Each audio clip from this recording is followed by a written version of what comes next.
Xiao Yan membiarkan itu berada di atas kompas.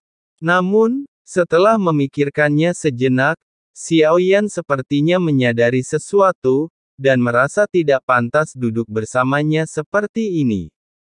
Untungnya, Xiao Yan mengeluarkan kompas yang dia peroleh sebelumnya. Meski jauh lebih kecil, perasaan hancur sepertinya lebih cocok untuk klon abadi dan iblis. Xiao Yan segera meminta klon iblis abadi untuk duduk bersila di kompas lain sendirian. Jaraknya sekitar beberapa ratus kaki dari kompas, tempat dewa asli berada. Xiao Yan langsung muncul di samping klon abadi dan iblis. Menghilangkan peradangan dan menggerakkan jiwa ungu, dalam jarak pendek hanya dapat dilakukan dalam sekejap. Jika klon makhluk abadi dan iblis benar-benar kuat, di dunia kuno abadi dan iblis, maka seseorang harus mendatangi mereka sendiri. Xiao Yan bergumam. Setelah membuat persiapan untuk klon abadi dan iblis, arahan Xiao Yan bukanlah ke dunia kuno abadi dan iblis, tetapi untuk menemukan tempat dengan tubuh mata anjing yang disebut lembah empat angin yang telah diberikan Ye Tian sebelumnya.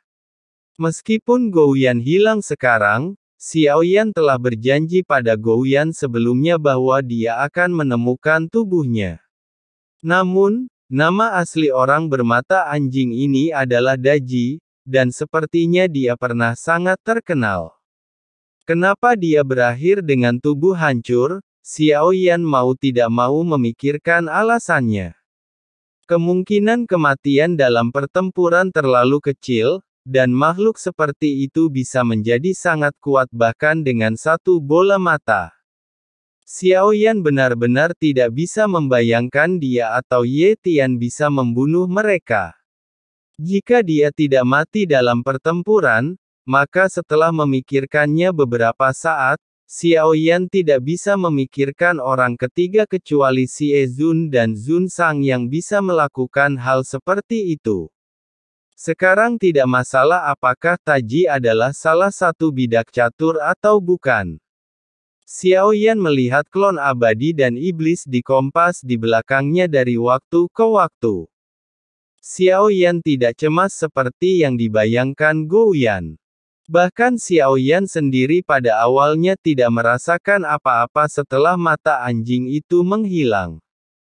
Hanya ketika Xiao Yan melihat klon abadi dan iblis dari waktu ke waktu, dia menyadari bahwa dia mengkhawatirkan mata anjing itu saat ini. Meskipun Gou Yan berbicara lebih banyak sepanjang jalan, ketika menghadapi banyak kesulitan, Gou Yan selalu melangkah maju tanpa ragu-ragu dan menyelamatkan Xiao Yan dari api dan air. Dog Eyes telah menjadi teman yang diakui Xiao Yan. Saat ini, dia tampak tenang di permukaan, namun nyatanya, dia mengkhawatirkan mata anjing di dalam hatinya.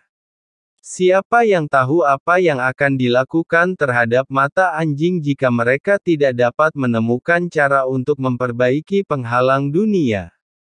Mata anjing mungkin abadi dalam persepsi Xiao Yan, tetapi ini tidak berarti bahwa dunia abadi dan iblis yang putus asa tidak dapat menemukan cara untuk menghadapi mata anjing.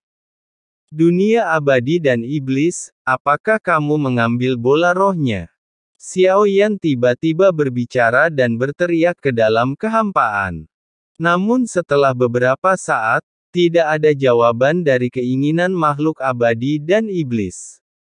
Sesuai dengan kehendak dunia, mustahil baginya untuk tidak mendengarnya. Seseorang dengan dunia sebagai tubuhnya sesuai keinginannya dapat melakukan apapun yang dia inginkan di dalam tubuhnya. Tidak menjawab berarti dia menyetujui. Jika permintaan spiritual dapat diperoleh dan penghalang dunia dapat dipulihkan, maka tidak perlu menyetujui syarat yang diajukan oleh Xiao Yan. Adapun kelangsungan hidup Ling Qiu, dia tidak peduli. Anda dapat memilih untuk tidak menjawab pertanyaan tentang kehendak dewa dan iblis, tetapi saya ingin menasihati Anda, jika lembah dewa dan iblis meminjam bola roh untuk memperbaiki penghalang dunia, dan jika dia menyembunyikan hidupnya, saya bisa jaminan bahwa lembah dewa dan iblis akan tampak lebih sulit daripada masalah yang dipecahkan oleh penghalang dunia. Dihadapkan pada tidak adanya jawaban dari kehendak abadi dan iblis, Xiaoyan tiba-tiba berbicara, tetapi apa yang dia terima masih berupa keheningan dari kehendak abadi dan iblis. Dia adalah kehendak dunia, jadi ancaman seperti itu tentu saja tidak ada gunanya. Terlepas dari apakah itu berguna atau tidak, Xiaoyan telah menyampaikan pemikirannya. Adapun apa yang akan dilakukan oleh dunia kuno keabadian dan iblis, Xiaoyan hanya bisa menunggu dan menemukan mata anjing. Selama dunia kuno keabadian dan iblis ingin menyembunyikannya, dengan kekuatannya saat ini, mustahil untuk menemukannya. Ini sangat jelas. Xiaoyan tidak memilih untuk pergi ke alam iblis semua orang suci untuk pertama kalinya, tetapi terus menemukan tubuh asli Gouyan. Setelah meninggalkan sekte Shenkui, Xiaoyan memastikan tidak ada yang mengikutinya, jadi dia membalikkan telapak tangannya dan mengeluarkan pil Changhai Divine yang berhasil dimurnikan. Meskipun dia tidak tahu mengapa dia begitu murah hati pada dirinya sendiri, karena hal itu sudah terjadi, Xiaoyan segera memurnikan beberapa pil tubuh dewa dan iblis. Namun bagi Xiaoyan yang memiliki tubuh roh primordial, pil tubuh dewa iblis ini memurnikan beberapa di antaranya saja hanya menghabiskan beberapa tetes darah, yang tidak berbahaya. Akan lebih baik jika hubungan dengan Qi bisa dikembangkan lebih lanjut.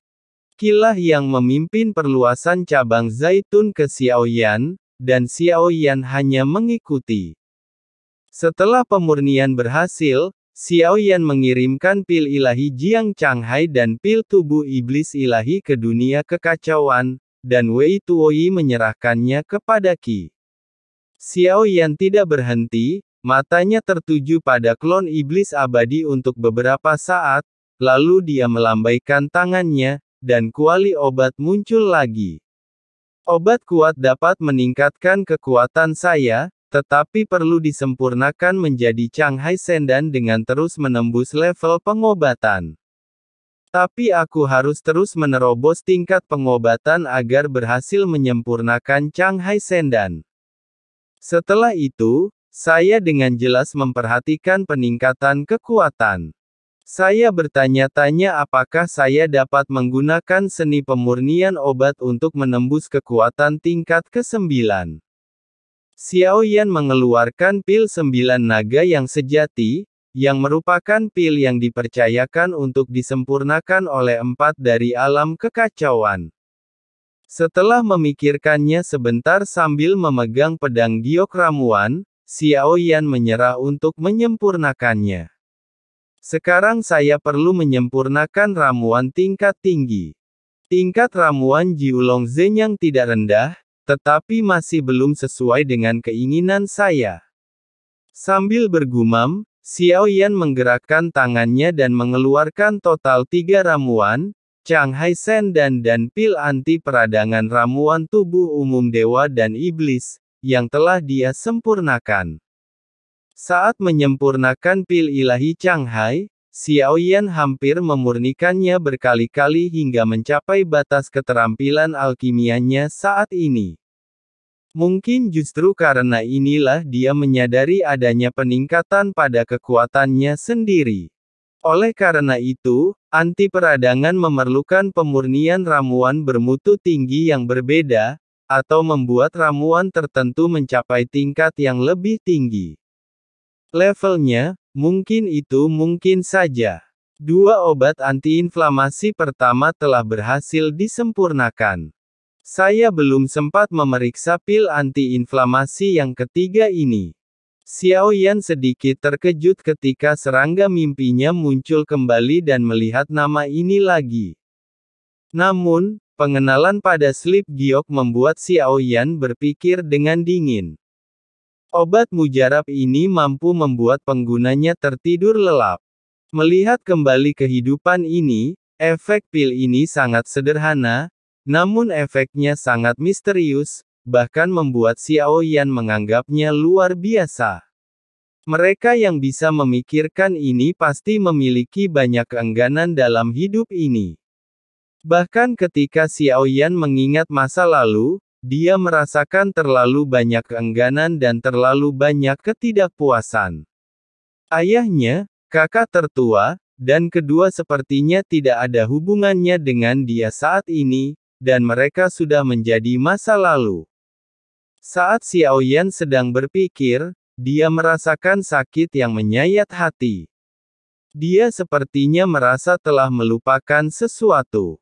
Sakit. Apa yang terjadi? Apa aku melupakan sesuatu? Mengapa demikian? Wajah Xiao Yan galak, pupil matanya terus berputar, mencari kenangan yang hilang di benaknya.